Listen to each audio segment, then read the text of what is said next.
안녕하십니까. 스텝 산사입니다.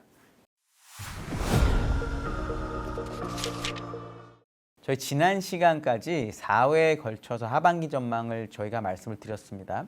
그러니까 어떤 종목을 해야 되고 특히나 미국 대선 전까지 시장은 강세를 유지할 가능성이 매우 높고 대선이 끝나면 아마 조정을 받을 거다. 그리고 어떤 업종이나 어떤 스타일을 해야 되냐면 미국으로 다시 가야 되고 미국 중에서도 성장주를 하는 게 좋겠다라는 의견을 말씀을 드렸습니다. 저는 이 하반기 전망이 아직도 유효하다라고 생각을 해요. 그래서 이거를 바꿀 생각은 없는데 이제 지난 한 달 동안의 주가 흐름을 보니까 저희가 생각했던 그림이 조금 빨리 나타났습니다. 미국도 한 달 동안 너무 많이 올랐고 특히 나스닥이 급등을 했기 때문에 이번 7월 달을 앞에 두고는 단기적으로 어떻게 생각하는 게 좋을지에 대한 얘기를 해드리고 싶어서 오늘 말씀을 드리려고 합니다. 사실 장기적으로 내가 뭐 주식을 자주 매매한다든지 또는 뭐 나는 그냥 오랫동안 끌고 갈 수 있어 이런 분들은 굳이 미국 성장주 위주의 포트폴리오를 대선 전에 바꿀 필요는 없다라고 보는데요. 근데 만약 내가 그래도 좀 단기적으로 리스크 관리를 좀 하고 싶고 그리고 그동안에 올랐던 거 차익 실현을 하고 다른 쪽으로 어떻게 움직여야 될지를 고민하는 분들이라면 제 얘기를 좀 들어주시면 좋겠습니다. 한 달 기준으로 보면 나스닥은 6% 정도 올랐고요. 중국의 CSI 300은 5% 정도 하락을 했습니다. 이게 1개월 동안의 상대 수익률 격차이기 때문에 상당히 많이 벌어진 거고요. 그러니까 우리가 단기적으로 보기에는 미국이 조금 주춤하고 중국이 좋을 수도 있다고 생각할 수가 있습니다. 지금 미국 S&P 500이 거의 5,500까지 와 있습니다. 그러니까 상당히 빠르게 움직인 상태이기 때문에 우리가 보기에는 미국이 쉴 수도 있고 그럼 미국 쉴 동안 가만히 있을 거냐 미국을 일부 줄여서 중국이나 가치주로 갈 거냐 이런 부분을 생각해야 됩니다. 저는 뭐 전자도 좋고 후자도 좋다라고 봐요. 나는 그냥 10월까지 냅두어 둘 분들이라면 그냥 가는 거고 단기적으로 플레이하고 싶으시면은 중국 내지는 가치주로 일부 나의 주식 자산을 바꾸는 것도 괜찮다라고 생각을 합니다. 여기서 제일 중요한 포인트는 저는 항상 주식 70, 현금 30 포트폴리오를 많이 말씀을 드리죠. 그래서 장이 아주 무너진 상태에서는 이 30의 현금이 많이 주식으로 가 있어야 되고 주식이 계속 오르는 상태라면 주식을 점점 팔아가지고 현금 30을 마련하는 단계에 와야 된다고 봅니다. 저희가 대선 전까지 생각하는 S&P 500 지수가 5,800이기 때문에 이거는 제가 4주 전에 하반기 전망에서 얘기를 드린 거긴 하지만 현재 5,500이라면 5,800까지 룸이 남아있긴 하지만 아주 크지는 않습니다. 그럼 내가 대선 전까지 미국 시장, 나스닥 시장, 성장주, 뭐 엔비디아 이런 걸 좋게 본다고 하더라도 상승 여력이 한 달 전보다 많이 떨어졌기 때문에 일부를 팔아서 현금을 가져가는 게 훨씬 마음이 편하다. 계속 오르면 어쩔 수 없는 거지만 빠지면 내가 마음이 편해지기 때문에 그런 관점에서 오늘 7월 전망을 들어주셨으면 좋겠습니다. 미국의 7월 시장을 한번 잘 생각해 보시면 실적 시즌이 7월이라고 많이 생각을 하시지만 빅테크 기업들의 실적은 주로 7월 말 쪽에 몰려 있습니다. 그리고 또 사람들이 7월 달에 FOMC 있다라고 기억을 하시지만 이 날짜가 7월 30, 31일이에요. 그러니까 우리나라 기준으로 보면 8월 1일 새벽에 FOMC 결과가 나옵니다. 그러니까 7월 달의 전반기 내지는 셋째 주까지는 특별한 이벤트나 모멘텀이 없다라는 거죠. 제가 촬영하는 날이 이제 목요일인데 새벽에 마이크론 실적이 나왔습니다. 마이크론 실적 나쁘지 않았고 가이던스도 괜찮았는데 이게 그냥 예상 수준이었다라는 이유 때문에 시간외에서 주식이 많이 빠졌거든요.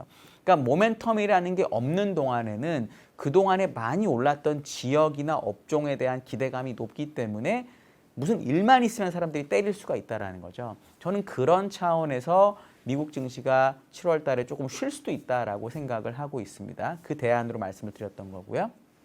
또 하나 생각해야 될 게 있습니다. 미국은 자사주 매입이 매우 중요합니다. 기업들이 자사주를 사서 다 소각을 하기 때문에 주식수가 줄어들기도 하고 사주는 사람이 있는 거죠. 근데 미국의 규칙에 따르면 실적 발표 2주 전부터 실적 발표가 끝나고 48시간까지 그 기업은 자사주 매입을 하지 못합니다. 그러니까 실적을 알고 있다라고 이 규제기관이 생각을 하는 거고 그렇기 때문에 다른 사람들하고 똑같은 그 경쟁을 하라는 이유로 그 기간 동안 자사주를 못 사게 합니다. 그럼 실적 발표가 빠르면 7월 10일, 15일부터 시작이 될 테니까 그 2주 전부터 6월 말부터는 자사주를 기업들이 못 사는 거죠. 그러니까 되게 중요한 수급의 한 요인인 자사주가 당분간 중단될 수도 있다는 겁니다. 이게 중단돼도 갈 수가 있는데 아까 얘기 드린 것처럼 기본적으로 모멘텀이 지금 7월 실적 발표 전까지 별로 없기 때문에 저는 그런 부분 하나 고민해야 된다고 보고요. 두 번째는 유럽의 이슈입니다. 뭐 EU 의회 선거 때문에 유럽의 뭐 극우파가 뭐 이런 얘기 여러 가지가 있잖아요. 근데 어쨌든 프랑스에서 조기 총선을 하기로 했고 그 덕분에 프랑스 지수가 일주일에 많이 빠졌습니다. 보통 유럽의 지정학적 그 EU 이슈 같은 것들은 장기적으로 가는 적이 없어요. 브렉시트라고 하는 영국이 EU에서 나간다라고 하는 그렇게 큰 이슈가 있었음에도 불구하고 주가 하락이 금방 회복이 됐습니다. 그렇기 때문에 이번 EU나 프랑스 이슈도 단기적으로 그칠 가능성이 매우 높긴 한데 그 단기가 7월 달 안에 벌어지게 되면은 뭔가 이슈를 만들 수도 있는 거거든요. 그러니까 그런 차원에서 한번 생각해 보실 필요가 있고 세 번째는 일본 엔화의 추가적인 약세 가능성입니다. 지금 일부 전문가들 제가 뉴스 같은 거 보니까 달러 엔이 170까지 간다라고 얘기하는 사람도 있더라고요. 사실 상상할 수도 없을 정도로 높은 엔 환율인데 그렇게 되면 일본이 지금 환율이 너무 높고 여러 가지 뭐 물가가 높고 해서 긴축을 하겠다는 얘기를 많이 하잖아요. 근데 그 긴축을 하게 되면 정말 경제가 많이 나빠질 수 있기 때문에 일본은행에서도 막 조심해서 하는데 옌이 이렇게 계속 약세를 보이면서 정말 상상보다 훨씬 높은 수준의 환율이 도달하게 되면 일본의 긴축이 훨씬 강하고 빠를 가능성이 있습니다. 일본의 긴축이 시장 예상보다 강하고 빠르면 달러인 환율이 당연히 떨어지겠죠. 엔화가 강세가 되겠죠. 그럼 아마 일본 주식은 하락할 거고 그런 영향을 받을 수도 있다는 거를 염두에 둘 필요가 있습니다. 물론 대선 전까지는 뭐 바이든, 옐런, 그다음에 파월, 바이든 재선을 위해서 풋도 계속 있을 거고 AI 관련 투자도 중국 위주의 메모리 투자전이 살아 있을 거고 그리고 AI 투자가 끝나고 나면 8월에 엔비디아 실적이 지나고 나면 이제 AI 투자가 소비로 바뀐다는 기대 때문에 대선 전까지 주가가 강하긴 하겠지만 7월만 놓고 보면 이런 이슈들이 있다는 거를 꼭 아셨으면 좋겠습니다. 중국은 어떠냐? 중국이 2, 3, 4월 주가가 진짜 좋았어요. 근데 5월, 6월, 특히 5월 20일부터 한 6월 중순까지 고점에서 10% 정도 하락을 했습니다. 적은 하락폭이 아니거든요. 특히나 2, 3, 4월에 서비스 소비가 정말로 좋았고 그게 5월부터 약간 둔화되는 데이터가 나온다라고 했는데 그걸 메워주는 게 이제 재화 소비다라고 생각을 했었던 거거든요. 근데 이 재화 소비가 생각보다 데이터가 안 나오니까 투자자들이 중국의 중소형주 위주로 주식을 때리기 시작했습니다. 그러니까 결국 그랬기 때문에 중국이 하락세가 심화가 된 건데요. 저희가 보는 관점은 이렇습니다. 7월 중순에 중국의 2분기 GDP 성장률이 발표가 되고요. 요러고 나서 아마 삼중전회라고 하는 매우 중요한 이벤트가 있을 것으로 예상을 합니다.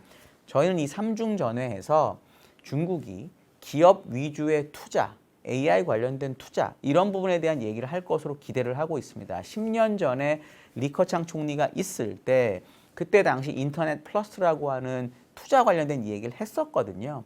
이게 장기일지 단기일지는 저희도 몰라요. 왜냐하면 중국이 지도자도 바뀌었고 시스템도 바뀌었기 때문에 그때처럼 그 얘기를 하면 10년 가는 건 아니겠지만 최소한 분위기상으로 바꿔줄 수 있기 때문에 7월에 중국의 모멘텀이 있을 수도 있다라고 저희는 생각을 합니다. 그래서 이 부분을 감안하면은 미국이 저희 하반기 전망 여전히 비중 확대이긴 하나 7월에는 미국을 조금 줄이고 중국으로 바꿀 수 있는 가능성도 있다라고 저희는 생각을 합니다.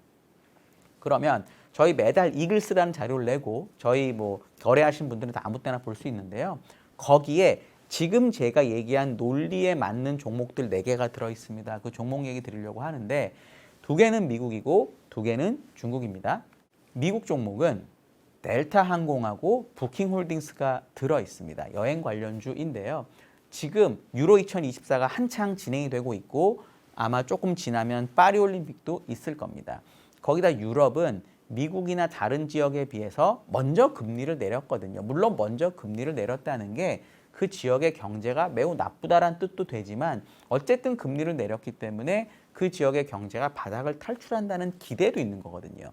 그러면 지금은 중국이나 이런 지역의 여행자들에 대한 수요만 있다라고 믿었기 때문에 트립닷컴 같은 종목이 좋았지만 이제 유럽이든 미국이든 이런 사람들이 여행을 다니고 돈을 쓴다라고 하면 델타나 이런 부킹홀딩스 같은 기업들이 좋을 수 있다라고 저희는 생각을 했습니다.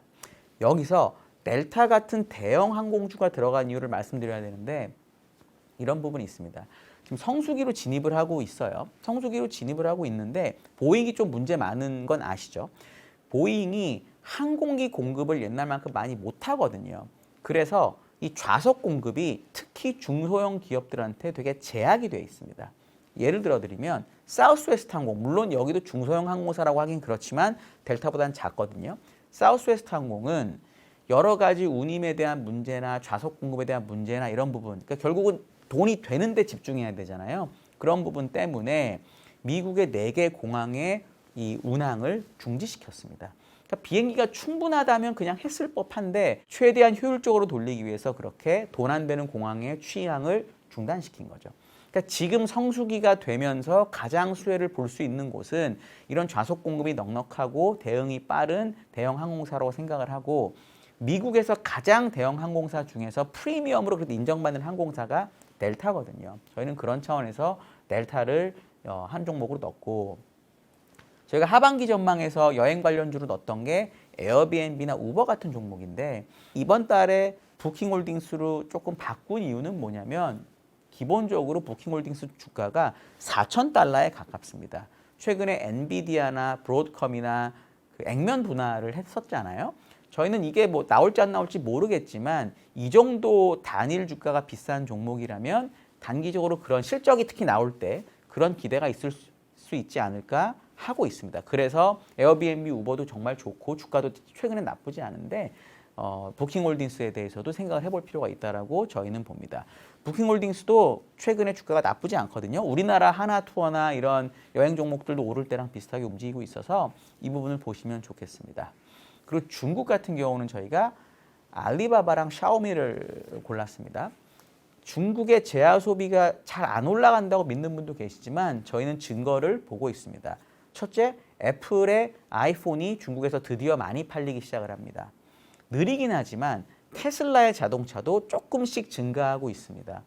중국 사람들이 돈을 많이 벌고 있는 거죠. 2, 3, 4월에 투자, 재고 사이클 뭐 이런 것들이 좋았고 서비스가 좋았기 때문에 인건비가 오르면서 돈을 벌고 있다라고 저희는 생각하고 있고요. 돈을 벌었으니까 원래 중국 제품보다 비싼 프리미엄 제품들을 사는 거죠. 사실 그랬기 때문에 저희 5월달 말부터 생각해 보시면 애플은 신고가를 냈고 테슬라도 주가가 꽤 오른 상태입니다. 그것과 관련해서 중국 종목으로 결정이 된 건데요. 알리바바는 중국 제야 소비의 끝판왕이죠. 플랫폼을 다 장악하고 있으니까.